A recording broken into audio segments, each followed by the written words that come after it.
స్కాంద పురాణాంతర్గత సంపూర్ణ కార్తీక పురాణము 11వ రోజు 21, 22 అధ్యాయములు. 21వ అధ్యాయము యుద్ధ వర్ణన.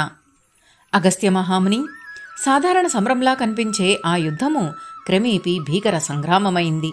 భీకరమైన అస్త్రశస్త్రాలతో వాడి అయిన బాణాలతోనూ, గుండెలను పిండి చేసే గుదియలతోనూ, ఇనుముతో చేసిన ఖడ్గ, కరవాల, శూల, ముసల పట్టిస, బల్లాతక, కుంభ, తోమరి, కుటారాది ఆయుధాలతోనూ పోరు ఘోరంగా జరగసాగింది.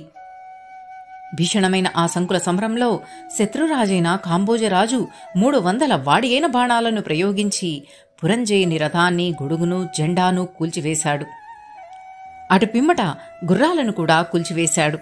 వెంటనే మరికొన్ని బాణప్రయోగాలతో పురంజయుని గాయపరిచాడు. ఈ హఠాత్ సంఘటనకు ఆశ్చర్యపడిన పురంజయుడు మిక్కిలి కోపోద్రేకంతో వాడి అయిన 10 బాణాలను బ్రహ్మాస్త్రమంత్రంతో అభిమంత్రించి కాంబోజరాజుపై వేశాడు. ఆ బాణాలు కాంబోజరాజు కవచాన్ని చీల్చివేయడమేగాక అతని గుండెలో కూడా దిగబడ్డాయి. కాంబోజరాజు వక్షస్థలం నుండి రక్తం దారపూతగా కారసాగింది. అయినను ఓర్చుకున్న కాంబోజరాజు తనకు గుచ్చుకున్న బాణాలను అతి కష్టం మీద ఊడబెరికి, పురంజయ, నీవలే నేను పరుల ఆశపడేవాడిని కాను. నీ బాణాలతోనే నిన్ను ఎదుర్కొంటాను, చూసుకో అంటూ పురంజయుని బాణాలనే తన వెంట సంధించి పురంజయుని మీదకు ప్రయోగించాడు. అవి వాడిగా వేగంగా దూసుకెళ్లి పురంజయుని సారథిని మట్టుబెట్టాయి. ధనస్సును ముక్కలు చేశాయి. పురంజయుడు గాయపడ్డాడు.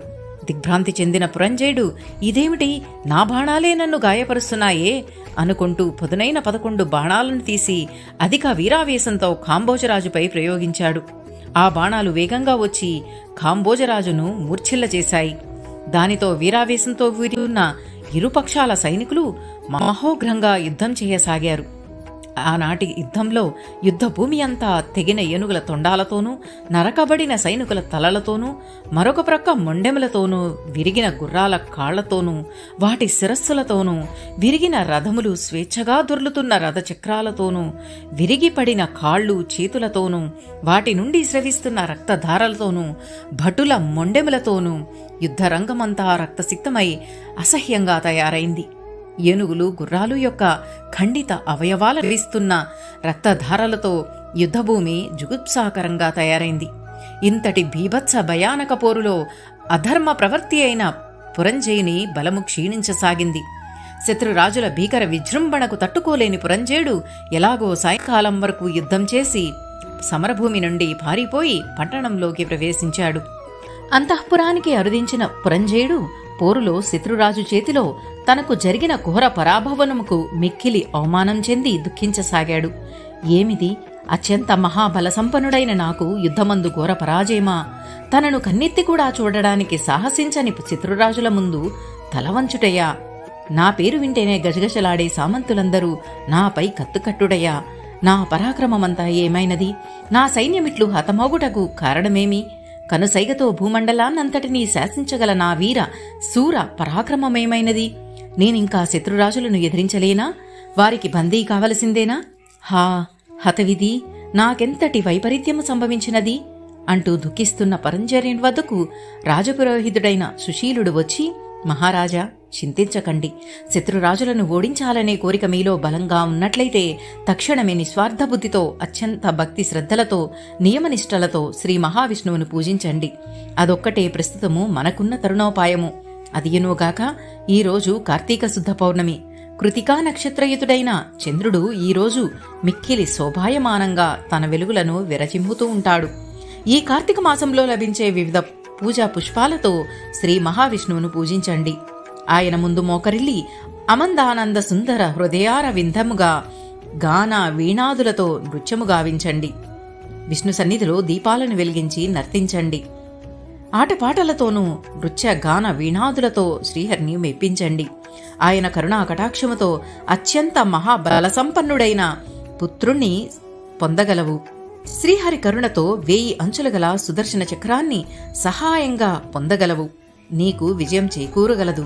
రాజా, నేటి నీ పతనానికి కారణం నీ శరీర బలము, సైన్యము క్షీణించడం కాదు. దీనికంతటికీ కారణం నీకు గ్రహబలం లేకపోవడమే. ఆ శ్రీహరి అనుగ్రహ బలం ఉంటే ఏదైనా సాధించగల శక్తి కలుగుతుంది. కావున నీవు చింతించడం మాని శ్రీహరిని భక్తితో సేవించు. కలత చెందక కార్తీక వ్రతాన్ని ఆచరించు. దీనివల్ల ఆయురారోగ్య ఐశ్వర్య సంపదలు సిద్ధిస్తాయి. సుఖ సౌభాగ్య సంపదలతో వర్ధిల్లుతావు. ఇది సత్యము అని చెప్పాడు. 21వ అధ్యాయము సమాప్తము. 22వ అధ్యాయము పురంజయుని విజయము. పురంజయుడు ఒకంత ఆలోచించాడు. తన రాజపురోహితుడైన సుశీలుడు చెప్పిన హితబోధను గ్రహించాడు. తక్షణమే విష్ణాలయానికి వెళ్ళాడు. వివిధ ఫల పుష్పాదులతోనూ షోడచోపచారాలతోనూ విష్ణువును పూజించాడు. ప్రదక్షిణలు చేశాడు. బ్రాహ్మణులకు దక్షిణ తాంబూలాది దానాలను దండిగా సమర్పించి వారి శుభాశిస్సులను అందుకున్నాడు. భక్తి పారవస్యంతో పరవశించాడు. నృత్యం చేశాడు.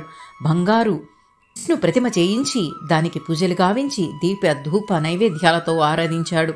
ఆనాటి రాత్రంతా విష్ణు సన్నిధిలో గడిపి మరుసటి రోజు తన శేష సైన్య సమేతంగా యుద్ధానికి సిద్ధపడ్డాడు. తన సైన్యమునుద్దేశించి, సైనికులారా, వీరోచితోత్సాహంతో పోరాడండి. అంతిమ విజయం మనదే.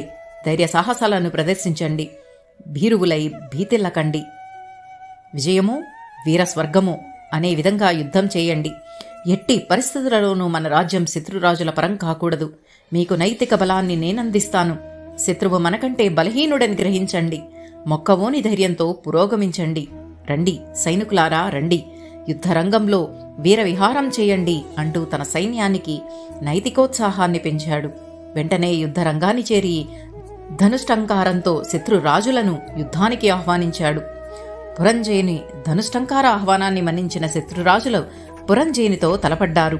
తడతడాడే మెరిసే కత్తులతోనూ పిడుగుల వంటి ధ్వనులచే వేగంగా వస్తున్న బారకాలతోనూ అత్యంత వేగవంతమైన గుర్రాలతోనూ ఆకాశమంత ఎత్తు ఎగరగలిగిన అశ్వదళాలతోనూ భీకర ఘీంకార ధ్వనులతో భయంకర యుద్ధము సల్పుతున్న గజముల సమూహములతోనూ ప్రాణాలను సైతం లెక్క చేయని వీర సైనికులతోనూ ఆ యుద్ధరంగమంతా త్రుటిలో భీకర సంగ్రామ క్షేత్రంగా మారిపోయింది.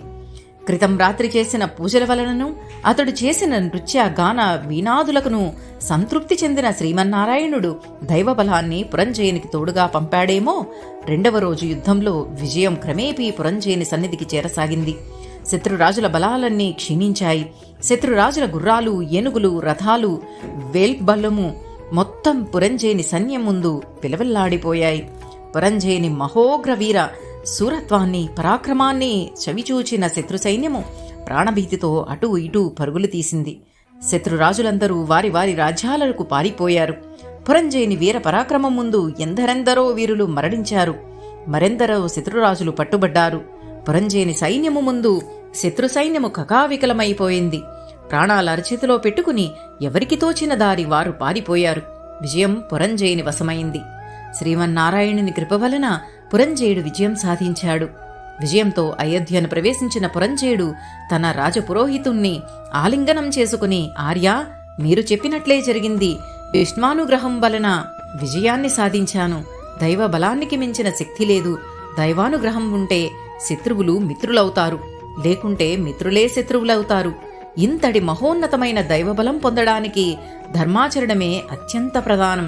ధర్మాచరణకు తొలుతగా కార్తీక మాస వ్రతాచరణే ముఖ్యం. కార్తీక మాసంలో ఎవరైతే విధి విధానంగా శ్రీహరిని సేవిస్తారో వారి సమస్త సంకటాలు సమసిపోతాయనడంలో సందేహం లేదు. సాధారణంగా శ్రీహరి యందు భక్తి కలగడమే దుర్లభం. కానీ ఈ కార్తీక మాస వ్రతాచరణ వల్ల విష్ణు భక్తిని పొందడం సులభతరమవుతుంది. కలియుగంలో కార్తీక మాసంలో ఎవరైతే కార్తీక మాస వ్రతాన్ని శ్రీమన్నారాయణుని సేవిస్తారో వారు వారి వారి కులాలకతీతంగా శ్రీహరి భక్తులుగా పరిగణింపబడతారు. బ్రాహ్మణులైనా సరే కార్తీక వ్రతాచరణను, శ్రీహరి సేవను ఆదరించని వారు చండాలులవుతారు. శ్రీహరి భక్తుడైన వాని మనస్సునందు సాక్షాత్తు శ్రీహరియే నివసిస్తాడని పురాణాలు చెబుతున్నాయి. ఎవరైనా సరే ఈ సంసార బంధాన్నుండి విముక్తి పొందాలన్నా, ఉత్తమ గతులను పొందాలన్నా కార్తీక మాస వ్రతాచరణము, శ్రీహరి సేవ తప్పక ఆచరించాలి. భక్తులకు ఇహపరాలనిచ్చి ప్రోచే ఏకైక దైవము ఆ శ్రీహరియే.